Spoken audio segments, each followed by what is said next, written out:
Happy Wildcard Weekend, everybody. Here with Uncle Dave Richards, Proppy, Nejad. I'm Claudia Bellofatto. Thanks for hanging out with us.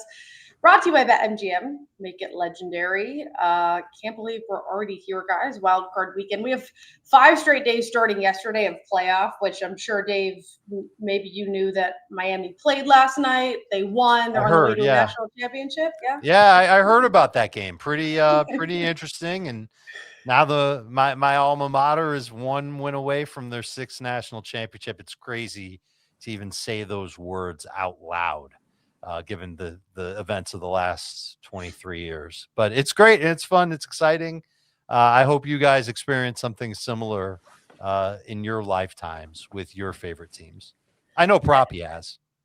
Yeah, and maybe it's your NFL team. We'll see if they get through Wild Card Weekend. Then we have a few more until the Super Bowl. Proppy, how are we feeling heading into Wild Card Weekend? Hi, Claude. Yes, hello, gentlemen. I'm cautiously optimistic. Obviously, we got to the dance, which is a good thing. The things seem to be trending in the right direction. But when the general consensus is overwhelmingly Eagles-centric, I get really apprehensive and nervous. So trepidatious here. However, different news. We went 1-0 last week. In addition to hopefully Tep McMillan coming away with Offensive Rookie of the Year. He's currently minus 1,000.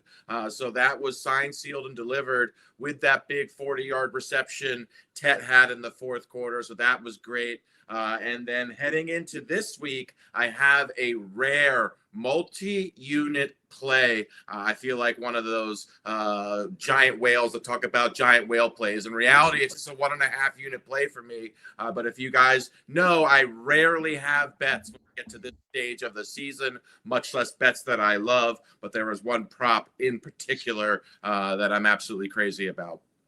And that is what we call a tease in the business. Sia, talk to us. 3-0 last week. 3-0 felt good for sure. Listen, it's a new week though. We're turning the page. I've got a couple of official plays, but we're going to be having a lot of conversations on this show in terms of like leans and chat questions. So obviously we'll get chat questions as well. But I'm very likely to make a couple of more plays official on SportsLine. So got 2 for the show. We've got a lot for the show as a team here, but certainly if you remember SportsLine, you'll be seeing probably a few more, at least for me, maybe not collectively us, over the next day or so. Yeah, and certainly Pogo Picks. We see you first in the chat. If you guys have any questions, make sure to ask them. We should have plenty of time today. Before we do get to the plays, Proppy, I'll get to you in a sec. Sia, talk to us about the splash contest we have up for our SportsLine members. Yeah, so Early Edge members probably, or I should say Early Edge viewers probably are already in this contest. If you're not, I cannot stress it enough that it is extremely free and extremely easy to sign up for. Again, it's a pro football pick'em. It goes through the playoffs, and all you have to do is pick every game against the spread. Like for this week, it's just the wild card games. You pick them against the spread. You designate one pick that you like more than others. It'll be worth 2. The winner of this contest, Claudia, gets $1,500. And did I mention it's free? The second, by the way, and it's not like second place gets $5. Second place gets $1,000, and then it goes down from there, where the top 10 get paid somewhere between hundreds and $1,500. So again, it's splashsports.com/early edge. Again, splashsports.com/early edge. If you already were in the contest when we did it like 4 or 5 weeks ago, you just go into the app, type in the search, type in CBS Sports, and then you'll see CBS Sports Commish pop up. And then you'll see that there's 2 contests. You can register for both if you want, I think, but ours is certainly there. So, this is free money that's being given away here. Yeah, everyone could literally do it right now or right after the show. Yep. It's quick to do. It's free to enter. Proppy, before we get to plays, did you have something? Just wanted to say hello to the chat. Also, look at the prize payouts here. That looks like a 4K guarantee. 5K. Wow.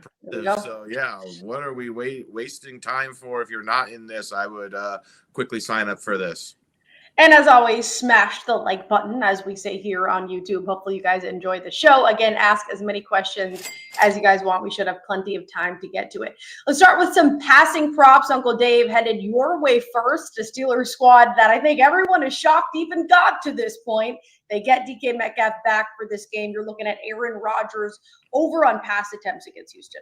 The number's 33.5, Claudia, and the juice is minus 102. And the number for Rodgers seems a little bit high, but He's taken total control of the Pittsburgh Steelers offense in their last 3 games. He's had at least 39 pass attempts in each game. And this is a week he's going to get challenged by a Texans defense that's really great everywhere. This is one of the best defenses left standing in the NFL. That includes against the run. That should force the Steelers to abandon the run, and Aaron Rodgers will take things into his own hands. And because the Texans pass rush is so good, Rodgers is going to continue to get the ball out quickly. These are going to be short throws. There's going to be easy throws, predetermined throws, but certainly a lot of throws. And that's really what we're looking for here is volume in our favor with Aaron Rodgers. In the 8 games that the Steelers have had 19 or fewer running back runs, Rodgers has had 34 plus attempts in 5 of those games.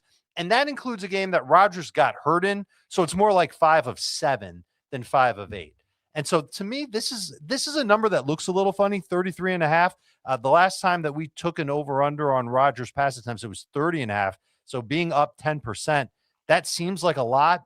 It's not. I think this is where you're supposed to put your money on the over on Aaron Rodgers. He's going to be very busy against the Texans on Monday.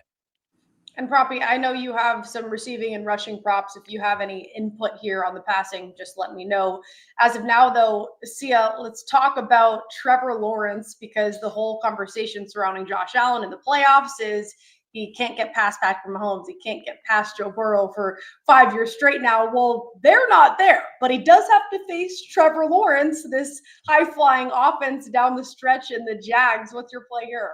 Yeah, and now we're saying he can't get past Trevor Lawrence. It's funny that I'm even saying anything about Trevor Lawrence because if anything, if you listen to me for the first 2 months, particularly on the early edge, I am like the Trevor Lawrence. Like I'm not an actual hater, but like that's how I've been dubbed. I just don't think I still don't think Trevor Lawrence is an elite quarterback by any means, but I am moving the goalpost a little bit. I got to admit because I thought he was below average, really coming out of Clemson. And I've said that for his entire career. And it's looking like things have turned around for Trevor Lawrence, although I'm not sure the sample size is big enough. I will say this, though, the way this offense is moving and the way he's peppering his receiving core, I like over 1.5 touchdown passes for Trevor Lawrence at even money. Now, this was plus 110 when I put it out on SportsLine on Monday, gave it out on Monday on the early edge. The best number you can get right now is this plus 100 number over at BetMGM. But even when I gave it out Monday, I said I would play this up to minus 110, but really no further than that.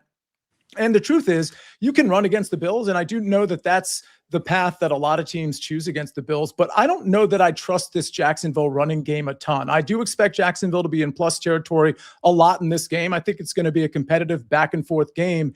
And when it gets to crunch time, or I should say green zone time, I think Trevor's going to rely on his arm. And I think Liam Cohen is willing to call plays that lean on Trevor rather than Travis. So I think Jacoby Myers, a really safe target, maybe Brenton Strange, a lot of Parker Washington, maybe even BTJ, but I'm expecting 2 touchdown passes. And I really don't think at plus 110, I loved it. And at plus 100, I still like it. I think this should be minus 110, minus 115 in a good weather 50 plus point total game. Yeah, and just to touch on what Sia said, again, looking at the game environment, Sia mentioned a 51.5 point total, optimal conditions as well. I often talk about getting cheap pieces in these games that are projected to be high scoring or shootouts. This one certainly qualifies. The highest projected total on this weekend slate. We're playing football in Florida, 2 teams that can get up and down the field quickly and score in bunches. So I think this is a great look at plus money. We're seeing the Liam Cohen effect as well to Trevor Lawrence, who's really also turned the corner. I think he's changed my opinion on him as well. Yeah, I think Trevor Lawrence is in a great rhythm right now. Very comfortable, has a very good receiving core, as Sia mentioned. So I like this look a lot. Yeah, averaging, 33 points over the last 10 games. And if they can get the run game going against a soft run defense, I certainly like them to win that game. Shout out to Jason who said, sorry, fellas, that's false advertising. You can't win 1,500 in the Splash Sports contest because I have entered. So the best you can get is second. And then our producer, Ben, saying, I'm entered too. So maybe the first place is mine. That's some good motivation for everyone to get in there and prove those 2 guys wrong. Real quick, Claudia. I mean, this goes through the playoffs. I do want to emphasize the bragging rights. There's a lot of money that you can win, just free money. But there's some bragging rights here too. And you all that are joining this contest can talk smack to me or Proppy or Claudia or Dave when you finish, 30 spots ahead of us or something like that. And you can carry that with you the entire offseason. So bragging rights and money on the line here. Absolutely. And I see Pogo Picks here saying our producer Ben is going to need a W after his Bears lose Saturday night. I'm going to this game next because I am looking at Jordan Love for my passing prop over on passing yards. Lowest number I found was 217 in the hook. This is as high as 222 in the hook. And this line has been flipping back and forth throughout the week. And I understand that it's a toss up. Both home teams won. But it was a one-score game in both of those, and the Bears were at home, barely won, took them into overtime, and Jordan Love was on the sideline for most of that game. I know since then he's been out with a concussion. Everyone's worried about rust. He came out and said, I'm not worried about rust, and I know every quarterback is trying to say the right thing, but I do genuinely believe that. He's been practicing in full. And this number specifically, he didn't cash in his last outing, which was that game against the Bears, but he was on the sideline for the majority of the game. Excluding that game, all but one of the last 6 quarterbacks that the Bears have faced cashed this number, 218 or more. Love himself cashed this in 3 straight before he got hurt, averaging 248 in that stretch. And outside of picks, I've been saying this on every show throughout the week, I think the Bears' interceptions, while it's a sexy stat, it overshadows the true lack of defense that they have. They're allowing an average of 240 passing yards a game, 7.6 yards attempt. They're tied for allowing the second most 300-plus yard games. And it's the explosive plays where they are so soft. That can help us get there. They're allowing the highest explosive pass rate. Perfect matchup. Love is just outside. Actually, no, he's in the top 10 in explosive passes, just outside the top 10 in explosive pass attempts. And this is the healthiest that the offense has been all season. All weapons available. I know Dontavian Wicks, we just had one of our commenters say he's not good to go. I'm okay with that. Everybody else is healthy. So I'm going over on Jordan Love, Proppy. My concern here is going to be weather. If we're looking at both quarterbacks, Caleb Williams' passing number is 200, which is incredibly low. Again, I talked about weather being blown out of proportion frequently, but that would be my concern heading into the week. The forecast that I have read has talked about like a wintry mix with potentially wind. And considering both quarterbacks are significantly under their typical passing lines, I am a little bit cautious here for both signal callers because they are both very attractive numbers for both Caleb Williams and Jordan Love's passing yards. That's fair. Something I've been doing then is maybe alt-lining both quarterbacks to bring the number down even lower. I just do think it's going to be a pretty tight back and forth game. We're going to have to throw at some point, but certainly weather is something to keep in mind there. Thank you, Proppy, for that. See ya. Yeah, a couple of things on the weather. It's both Saturday games that might be affected by the weather. So, I mean, just when it comes to some of these props, I mean, not this one specifically, Claudia, but you do have the liberty of kind of waiting and just feeling it out. The last I saw when it came to the weather in that Chicago game was 15 to 20 sustained, which isn't a huge deal. But then there's gusts potentially. It's going to be around freezing. That's not a huge deal. Gusts could be in that 30 range, but you never really know how to gauge gusts at the end of the day. I do like Jordan Love in this game in general, and especially if the weather isn't a big factor. I think the path, of course, they'll use a bunch of Jacobs. I think the path is probably through the pass against the Bears. Another watch out, though, Kyler Gordon might be back for this game. It does look like he's trending to be back, but also it does look like, and it's not definitive yet, that Zach Tom's going to be back for the Packers. One thing I wanted to look at, I just wanted to mention real quick, Caleb Williams passing yards, first half under, is something I almost brought to this show. It's 100.5. And I really think the Bears, especially when the game is close, and I think both teams are going to play it close to the vest in the first half with their run games. I think we're going to see a lot of DeAndre Swift. I think we're going to see a lot of Kyle Monungai in the first half specifically. So if I was looking at Caleb Williams, I'd be looking at a first half yardage under. See, you just mentioned Kyle Monungai. We have a question here from Jay Long. He said Monungai under on rushing 43.5. So he's thinking opposite of sort of the conversation we're having. Proppy, you mentioned the weather. Would you go over on Monungai? I wouldn't go over, but I would be cautious here for a variety of reasons. The Packers, I talk about this ad nauseum, are the biggest run funnel in the NFL this year. Teams are opting to go extremely run heavy against them. That will be working against fading Monungai here. Also, the Packers, because of their play style, they invite really competitive game environments. They're very comfortable playing one possession games. As a result, teams are extremely balanced versus them. They have a good coverage unit as well. It's the path of least resistance when we talk about how teams are opting to play against the Packers. So could be a day where we see a lot of both Monungai and DeAndre Swift. I'm not comfortable fading them, considering that it could be an uptick in volume for both running backs. All right, there's the Packers-Bears preview. Let's get to this Eagles game that probably mentioned off the top. Uncle Dave, you're looking at Jalen Hurts under on pass attempts against San Francisco. Under 29.5 pass attempts, and it's at -118. And Hurts has thrown 30 or more times in 7 games this year, 5 being Philly losses, including 2 blowout losses. And I just don't see that happening. I think this is a game that the Eagles win and maybe even win handily, and maybe not without leaning on Jalen Hurts too much.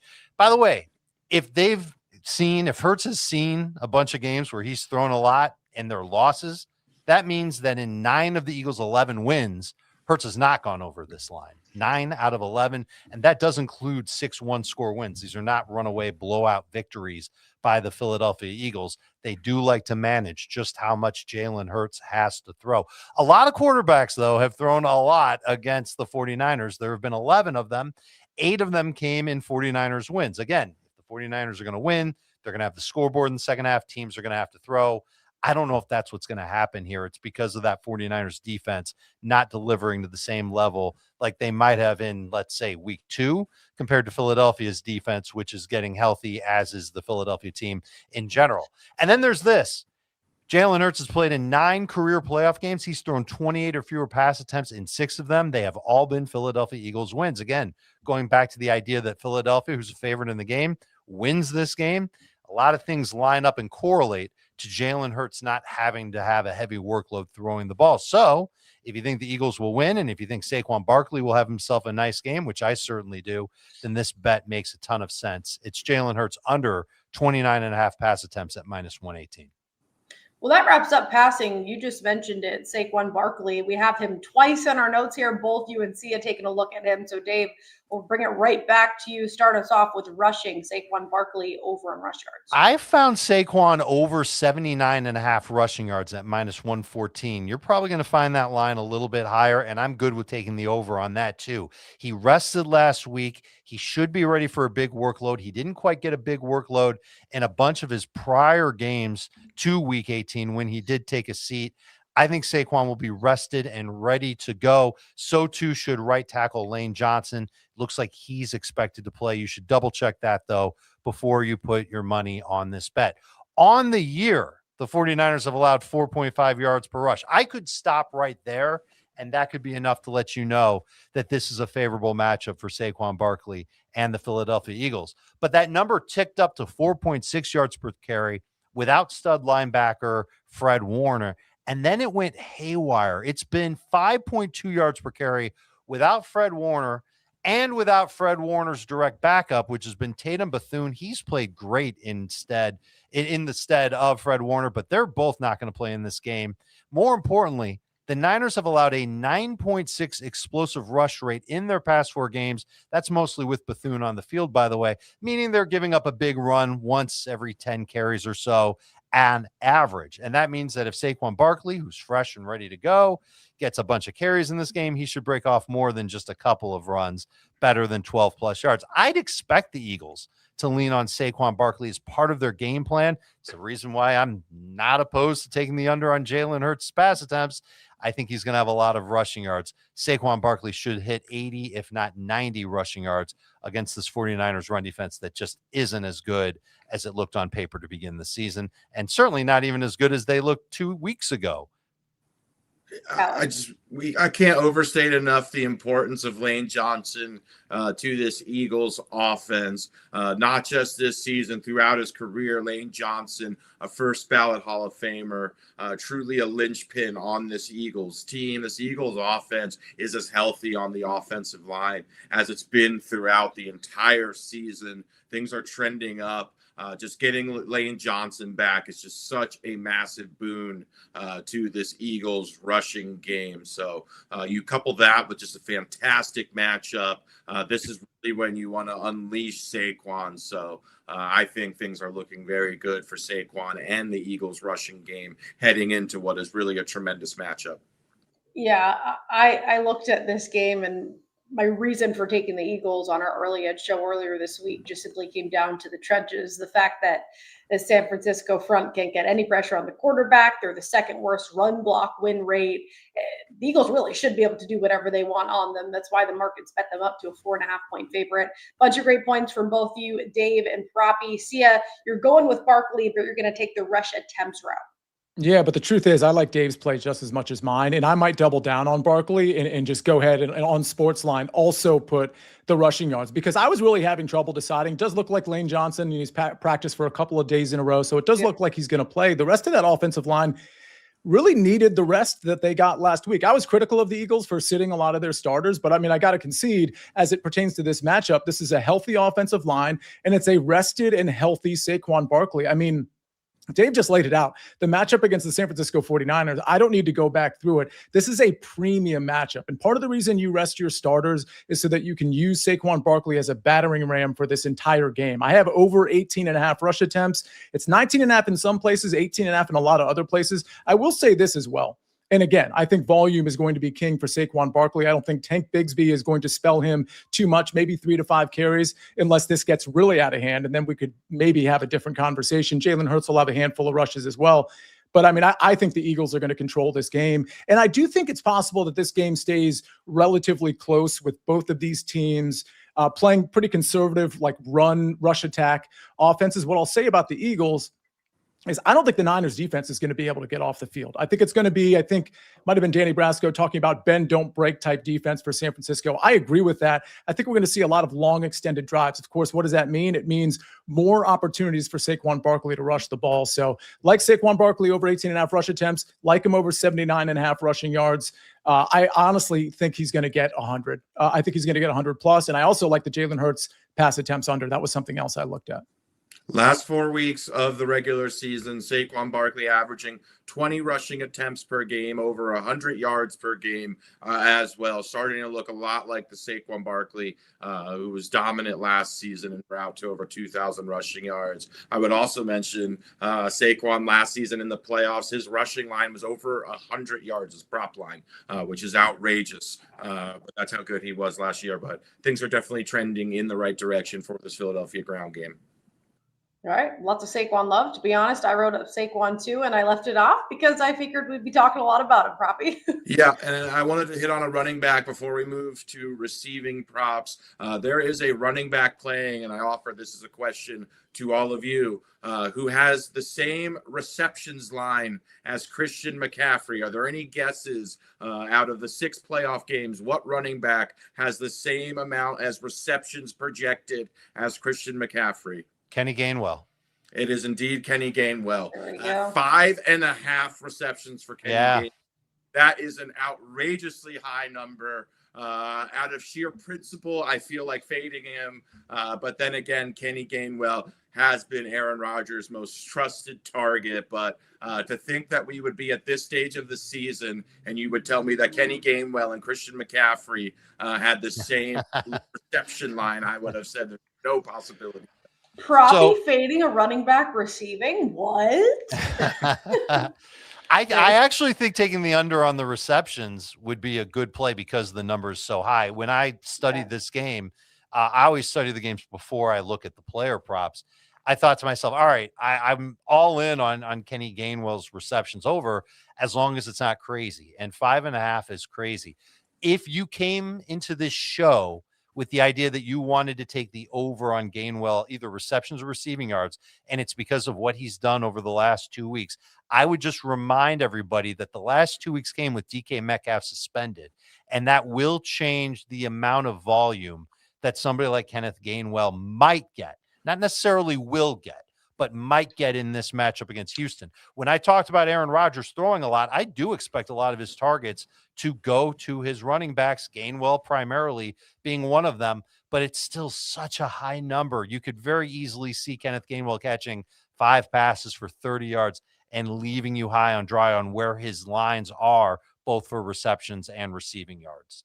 Indeed, a massive number. My one concern or caveat here being this Texans pass rush is so successful that it's going to force Aaron Rodgers to check down, get rid of the football quickly. That's who he looks to in those instances, and Houston can live with that. So that was my one concern and why this wasn't an official pick for me. And if I may follow up on that, Claudia, he's been doing that all year. Rodgers has been getting the ball out fast. It doesn't have to be a pass rush it doesn't have to be a pass rush as great as the Houston Texans. In fact, the Texans probably will not blitz Aaron Rodgers very much at all in this game because A, they can get to him with 4 guys, maybe even 3, and B, Rodgers is going to get it out so fast anyway. There is, in my research, I went to see, all right, how did the Texans do against certain types of routes that are thrown under 2.5 seconds? And they are actually not very good against screen plays. They've allowed all but 1 completion this year, all but one completions. It's 34 attempts to screens on the year against Houston. 33 of them have been caught. This is when the quarterback has gotten the ball out quick, and they've missed a dozen tackles on those plays. So if you want to bet on the efficiency on Kenneth Gainwell, that's the yardage, the receiving yardage over. I suppose that's a play that I would have considered, and at one point I did consider it. I scaled back on it for this week. But the receptions line is the one that really does freak me out. I would be surprised if Gainwell had 6 catches or more in this game. Yeah, that is super high. We do have some questions, which we'll get to. I see one question about Kyren Williams. That's the game I'm going to, but I'm actually looking at Blake Corum. This line, biggest line we see on the board with the Panthers catching 10 at home.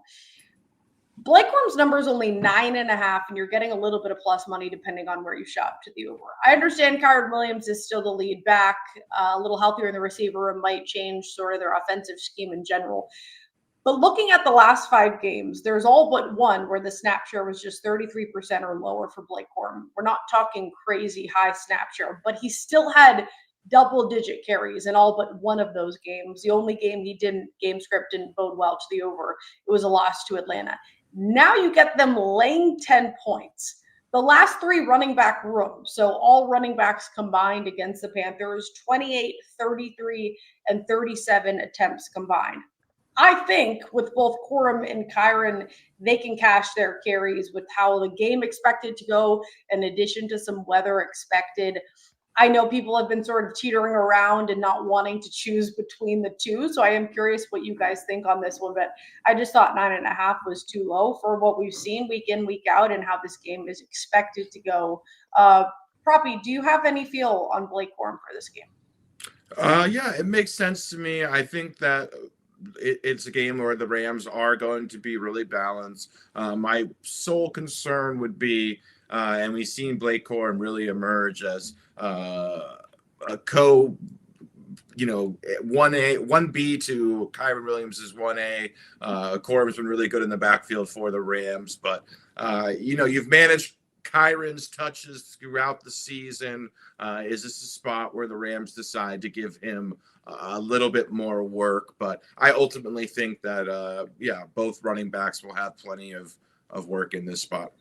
I'm going to do a quick run through of the rushing props, and we'll get to receiving some questions here. Just raise your hand, guys, if you have a comment here. Woody Marks over 53.5 rush yards. Paul wants to know. Anybody have a feel there? They're trying to find ways to not use Woody Marks. We had an injury last week. Otherwise, he wouldn't have been used quite as much.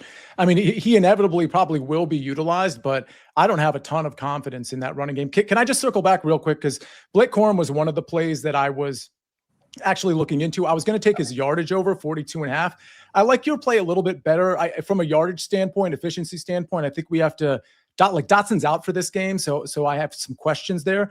But I like both overs, and I think in a game where we trust the game script, where we're going to be playing from the lead, and in a game where we're going to get a lot of rain and potentially wind, I think they're really going to lean into that run game with both Kyron and Blake Corum. So I like that. And one other thing, Claudia, on Aaron Rodgers, I like the pass attempts, but because we're talking so much about the short area throws, this is a prop I almost came to the show with last week. I'm mad I didn't, because it would have come in 20.5 completions for Aaron Rodgers. I like that over as well. And look out for Pat Freiermuth, 3.5 receptions. Take the over on that. It's even money or sometimes better, depending on what book you're looking at. And 30.5 receiving yards over at BetMGM. That's the lowest number you can find, like all of those. All right. You had quick thoughts on Woody Marks, Dave, Proppy, anything on Woody Marks? I don't have anything unless we find out that Jawar Jordan ends up playing. This is one of the players that I think Houston could turn to. They're desperate to find an answer for their run game. And Woody is just like the healthiest, youngest back that they've got left standing right now. So they'll lean into him. I particularly don't love the over here. Okay. I'm curious what his carries are. I don't know if game script's going to really bode well there. I'd probably stay away from any Woody Marks there. How about Rico Dowdle under 46.5? I looked into that one myself. I thought Rico Dowdle in week 17 was on the verge of breaking out. And then on either his first or second carry against Tampa, remember their field was slick. He slipped. And I don't think he was right the rest of the game. I'm going to stay away from Rico Dowdle this week. Rams defense has started to turn the corner, especially in terms of their pass rush, more so than their run defense over the last few weeks. They're starting to get to the quarterback a little bit more. I'm going to call it a stay away because the number seems pretty low.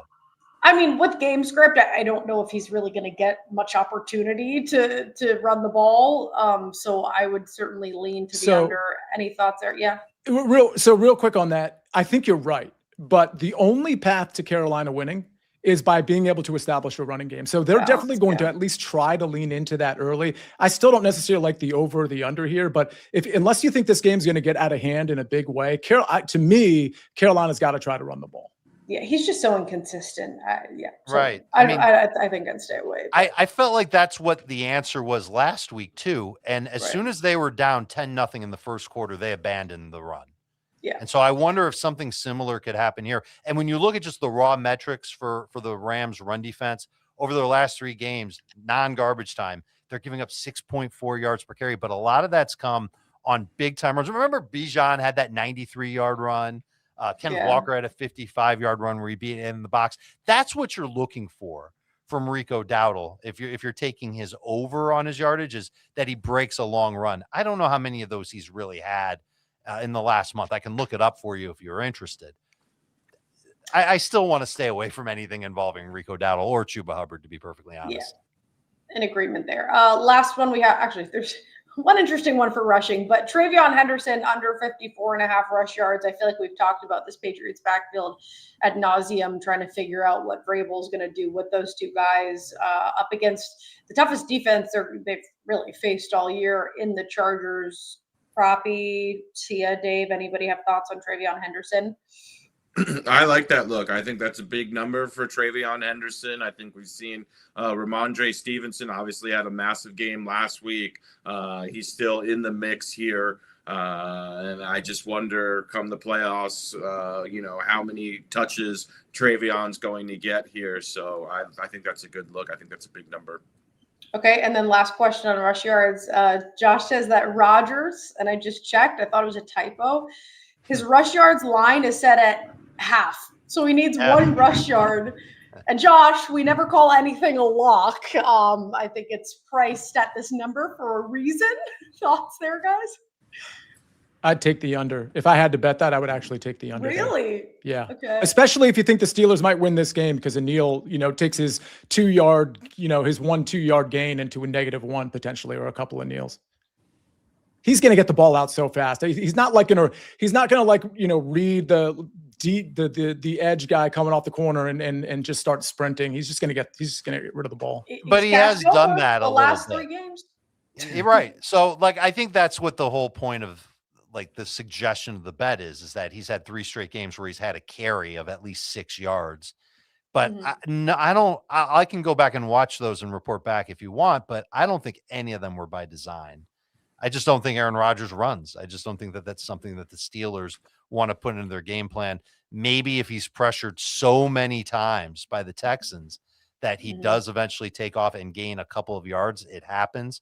But I wouldn't count on it. This is something that I feel like it's kind of a trick to try and get you to take the over on half a yard. Yeah. Okay. We will get to receiving. Before we do that, in case you missed it at the top, we have a promo going on with Splash Sports right now. Wild Card Weekend. We have $5,000 in legitimate cash up for grabs. It's a free pick'em contest. You just pick this weekend's wild card games against the spread. Top prize is $1,500. We're paying up the top 10 finishers, so you don't have to be perfect to win. You can still win some cash. And it's splashboards.com/early edge to enter. It is completely free, so definitely check that out.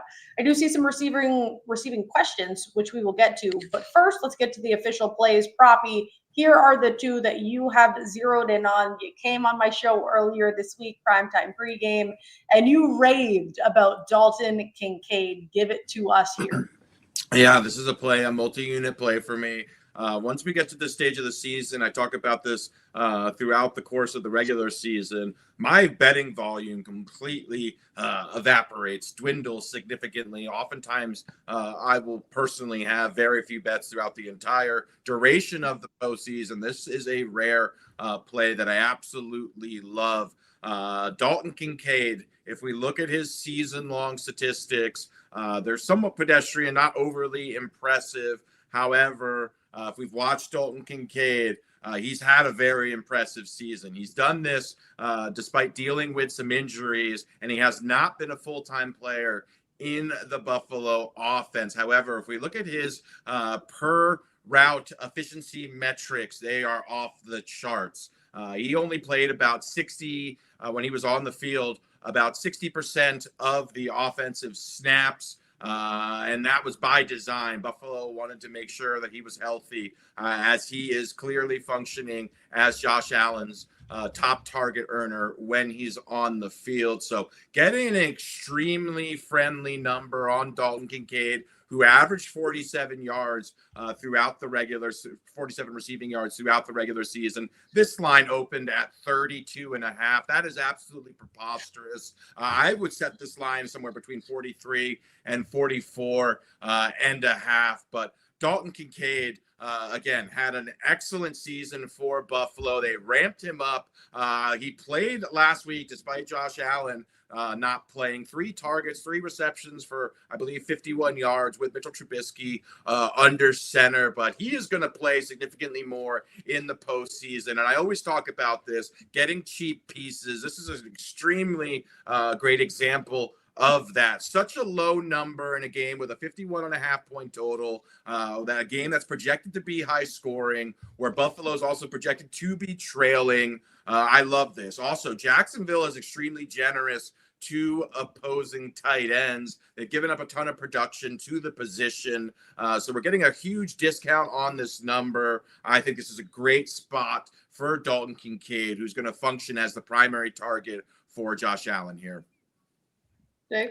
2 things. Number 1, on Kincaid, he's got an explosive catch rate of 40.6% against zone coverage this year.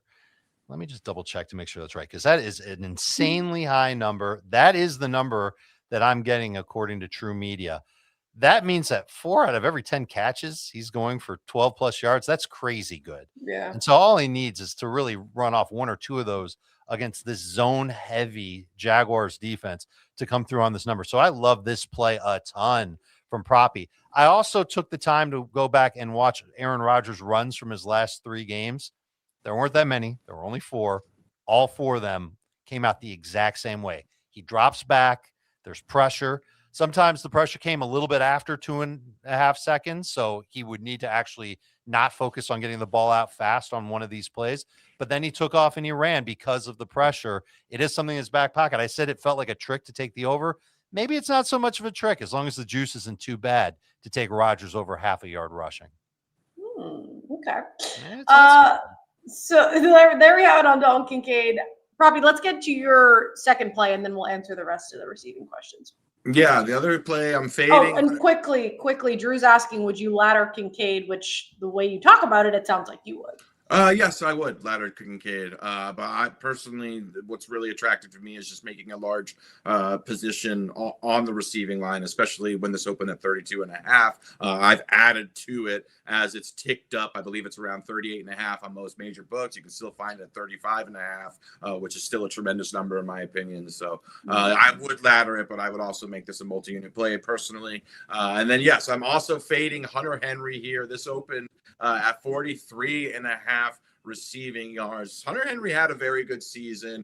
Stayed healthy, was one of the primary targets in this New England offense, but I like fading him. It's twofold. On one hand, when I went back and kind of studied his production, the bulk of Hunter Henry's production came against very poor pass defenses this season, and that is not what he's going to be facing in this Chargers team. Since week 10, the Chargers are top 5 in EPA allowed per dropback and success rate.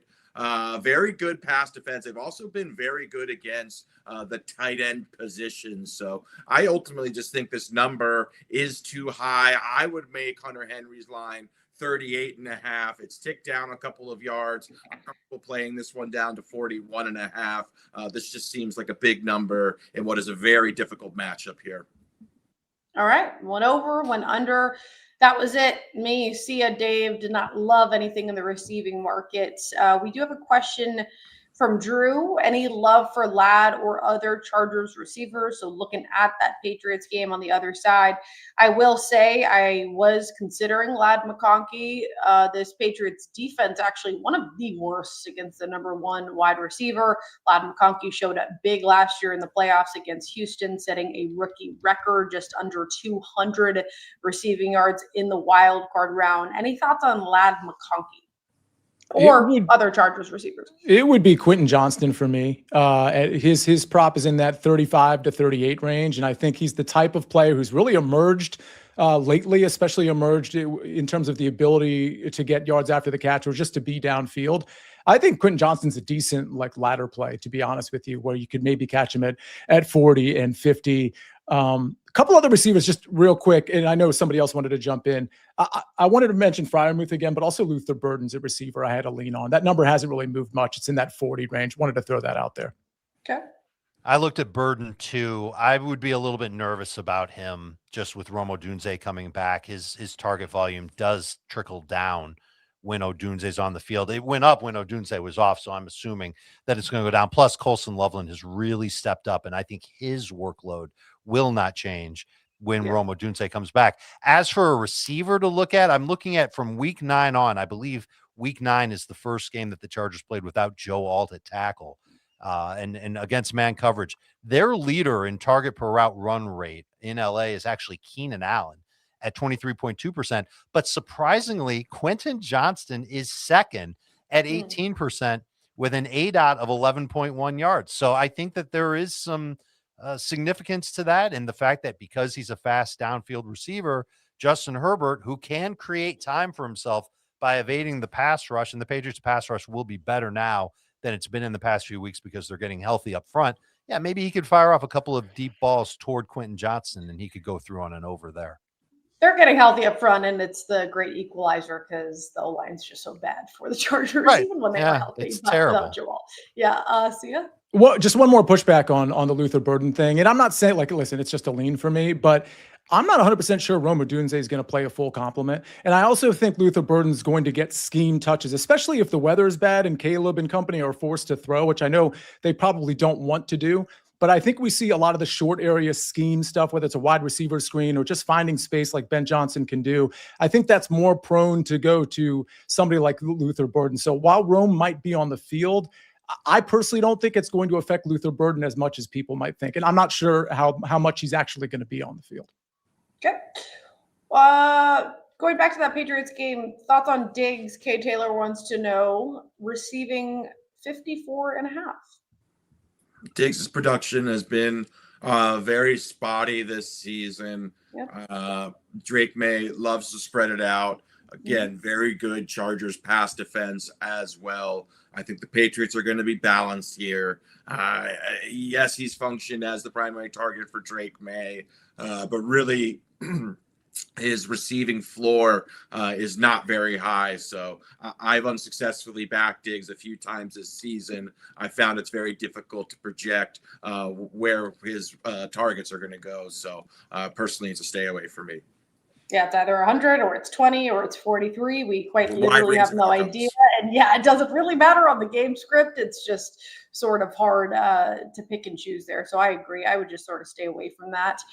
Let's see what else you guys have. Should we run back Tedoroy McMillan's receiving yards over 55 in the hook? Again, goes back to game script. They're going to have to throw the ball a lot. Any thoughts there? I lean over here. Absolutely. I think this is a spot where obviously game scripts should be working in Tet's favor. Carolina going to have to throw the ball. This Rams defense, Dave mentioned this a couple of times, has really cratered recently. I have not been impressed at all. I know it's been some different offenses than what Carolina was rolling out here. But yeah, I think this Rams defense is extremely vulnerable all over right now. So if Bryce Young can deliver the football, I think this could be a spot that I just don't have obviously a tremendous amount of confidence in Bryce Young right now. So it's a good news, bad news for me. The good news is Tedoroy McMillan leads the Panthers in target per route run rate against zone coverage. That's for the entire season. I should probably cut out the game that Andy Dalton played in, but it's not a high number. It's 20.8%. We're talking about 83 targets. He's caught 52 of them. That's not a great catch rate for a number one wide receiver. But I do think that game script will help Tedoroy McMillan get opportunities. Just like Prop and Dandy said a minute ago, it's just, can he catch one of those big plays like he did late last week that gets him over the top? I think Carolina ends up dinking and dunking for a lot of this game and not taking a lot of those big shot plays. And that makes me nervous to take the over on McMillan. I totally agree with that. And oh, by the way, Quentin Lake is back for the Rams, and that's not a nothing thing. So I just want to point that out. It makes me want to maybe lay the points, but that Blake Corum play, and people were asking about Kyron Williams, I really don't think we're going to see Carolina extend drives. I think we're going to see, from a time of possession standpoint, a lot going the Rams' way, which to me means a lot of volume for Blake Corum and Kyron Williams. What's interesting about that is I don't think it went that way when they met earlier this year in Carolina in inclement weather. The Rams, they mowed down the field against this Panthers defense, and the Panthers defense just really hasn't been good all year. Maybe they've gotten a little bit better since that game, so they finished the season strong. They've actually assembled a slightly below average pass rush compared to the terrible pass rush that they had earlier in the year. But the Rams, they had 4 scoring drives of 7 or fewer plays. And that just put the ball in the Panthers' hands a lot more. That's another reason why I think they're just going to take it slow, not try a lot of splash plays, just try and get just enough for the first down over and over again. The target per route run rate for McMillan with Bryce Young actually went down to 20.4% against zone coverage this year. That does make me a little bit nervous. I would stay away from McMillan's props this week. Panthers secondary also healthier for this game, which is important. Yeah, that's true. That leads us to the question of Puka. 7.5 catches, which is high. Cliff's asking about him. 7.5 receptions, or do you think LA will hammer them early and then run the ball? If you're going to back Puka, I'd be much more comfortable betting on his efficiency versus his volume. Yeah. This doesn't seem like the optimal game environment where Stafford's going to have a ton of passing volume. Can Carolina really push the Rams into a high volume passing environment? I don't think so. So if you were backing Puka, I'd personally be more comfortable taking his yards. To that point, the pass rush pressure rate has been high in the last 2 games for Carolina. It's been 45%. That was against Seattle and Tampa. One of those teams has a good offensive line. One has a bad offensive line. If you're giving Matthew Stafford time to throw, Puka Nacua is going to have a bunch of catches of 25-plus yards. So I would agree that the efficiency will be there. I do worry a little bit. Sia, I think, brought it up. Kevin Dotson not playing at guard for the Rams. I think that that's a notable loss, not a significant loss. It's not a crusher like other offensive line injuries have been this year. #Chargers, but it's still something that would make me just a wee bit nervous about going all in on the Rams' efficiency. If you're going to take a side with Nacua, it would be the over on the yardage than anything else. Interestingly enough, when backing Nakua, the most success he's had are when teams are able to get quick pressure on the Rams. One of Puka's many talents is getting open quickly, and that's who Stafford looks to in those situations. That's why we saw him go thermonuclear versus a team like Seattle. So, yeah, I just don't have enough confidence in this Carolina pass rush, coupled with Carolina's offense, to really push the Rams here. But I do think Puka has a big day. I just don't think double-digit receptions or 8+ receptions. I think there's better ways to back Puka. Puka is the favorite, depending on where you shop. We're a BetMGM show, so I won't mention other books, but Bobby is wondering if you're looking at the receiving yards leader, which Puka is the favorite for Wild Card Weekend. Then you have Nico Collins, AJ Brown, but Puka is, by far the favorite. Pretty big jump there around plus 420. Is that a market you guys would consider for a little plus money? I like that. Yeah, all things considered. I mean, he has triple-digit upside. And then again, looking at some of these other matchups. But again, when he's playing against the entire field, 6 games, maybe not the optimal environment. So, but at plus 420 seems like a good number. Real quick, if you're going to speculate in that market, and I don't even know what the numbers look like, but if you wanted to go down the board, I got to think somebody like, and again, this is somewhat weather dependent. I got to think somebody like Christian Watson's numbers pretty long. He's I fourth think in the odds, 14 to 1. 14. Okay. So 14, I think, is doable. I don't know that that's bettable, though. Okay. Fair enough. I would look at a high scoring environment like that Buffalo Jacksonville game. Yep. Parker Washington or Brian Thomas Jr.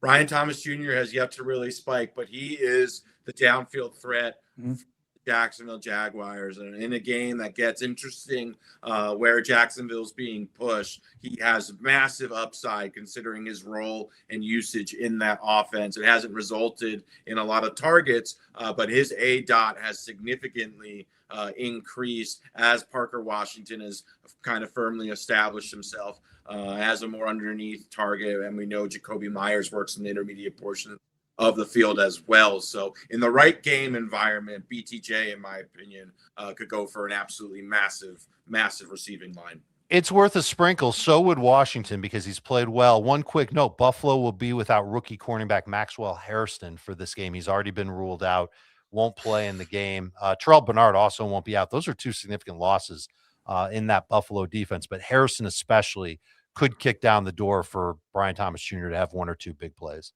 The market likes these receivers a lot. The lines for the Jags are moving up 2 to 5 yards since like a few days ago when they opened. That's with Harrison being out, I think, is where that's coming in, and people are betting it up. Sticking in that Bills game, we'll just do a few more questions and get out of here. Shakir, somebody wants to know, Jason, Shakir seems to get peppered on the postseason. Thoughts on his over receiving yards, 44 and 4.5 catches? I'm personally just a lot more comfortable backing Kincaid if we're going to talk about a pass catcher. Josh Allen really spreads it out. They're running the football a lot here. Shakir is not a full-time player in the offense, not running routes down the field. He is targeted when he's on the field, but again, I'm not comfortable personally backing multiple pass catchers on this Buffalo passing offense right now. And I think there's tremendous value to be had on Dalton Kincaid. So Shakir is an afterthought. And Cliff wants to know what your shirt says, Property. It says hug dealer. I love that. That's cute. Very cute. Hug dealer. Well, thanks, guys. Hopefully we got to all of your questions. We appreciate that and all of your input. Let's take a look. Whoa. Let's take a quick look at the recap screen. Dave, run through your props for us. Aaron Rodgers over 33.5 pass attempts at minus 102. As long as the juice is below 125, I like it. I would not go 34.5 or anything like that. I also like the under on Jalen Hurts, 29.5 pass attempts at minus 118.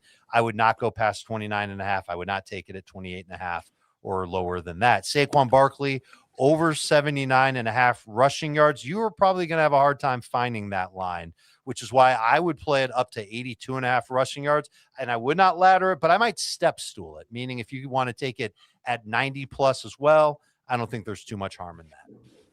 Proppy? Yeah, Dalton Kincaid over 35.5 receiving yards. I would make this line 42.5, and I'd still play the over here.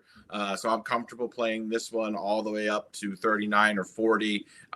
I think it'll ultimately settle there come kickoff. And then Hunter Henry under 44.5 receiving yards. Comfortable playing this one down to 41.5 yards. So yeah. By the way, Saquon Barkley, 79.5 still available at one of the major books. So, I mean, that's definitely still out there. Trevor Lawrence over 1.5 touchdown passes. Put this in at plus 110 on Monday, but plus 100 still a pretty great number. And then I got Saquon Barkley over 18.5 rush attempts minus 122. But like I said, I like Barkley's rushing yards and his longest rush as well. By the way, his longest rush is 16.5 over at BetMGM. Everywhere else has it at 17.5. Yeah, I back both you and Dave with Saquon Barkley. Proppy, I love that Dalton Kincaid play. My official play is Jordan Love over on passing yards, 217.5. Blake Corum over 9.5 rush attempts for around even money, a little bit of plus money, depending on where you shop. And Scott, to you, Dave says, good luck to your Bears until they face the Seahawks. Proppy? Is this the portion of the show where we pick each other's props? Yeah, we could do that. Yeah. Go ahead. Okay, so I want to first and foremost apologize for absolutely nothing because I am picking my own prop, Kincaid, over 35.5 receiving yards. Yes, I like that much. No, don't go take a second more out. But this is a very, very rare multi-unit bet for me in the playoffs. This is certainly one of my favorite prop lines of the season. Yes, it can lose, not anything close to a lock, but I do absolutely love this number on Dalton Kincaid, who I think is going to be heavily featured in what should be an optimal game environment. Dave Sia, you want to pick one of your own props or somebody else's you want to shout out? I'll say this. SportsLine members got Proppy's play of Dalton Kincaid at 32.5 receiving yards. If that's not an advertisement for SportsLine, I really don't know what is. But Saquon Barkley is going to be my favorite. I told you, I was debating between the rush attempts and the rushing yards. I'll probably end up betting them both. The Kincaid number for targets per route run against zone coverage leads Buffalo on the season. It's 25.8%. And it doesn't even dip that much against man-to-man coverage. And the Jaguars will play some man coverage as well. But I can't help but be intrigued with Kincaid coming back and getting the opportunity to get a bunch of catches against Jacksonville in a game that could end up being high scoring and loose. And you're looking for players that can catch a bunch of passes and get some good yardage there. I like this look a lot from Propstarz. Awesome work today, fellas. Thank you, everybody, for tagging along with us throughout the season. We're going to continue to do this till the very end. Have a great wild card weekend. Have a great Friday, and stay safe, y'all, as we always like to end the show with. Let's hit it big! Let's hit it big!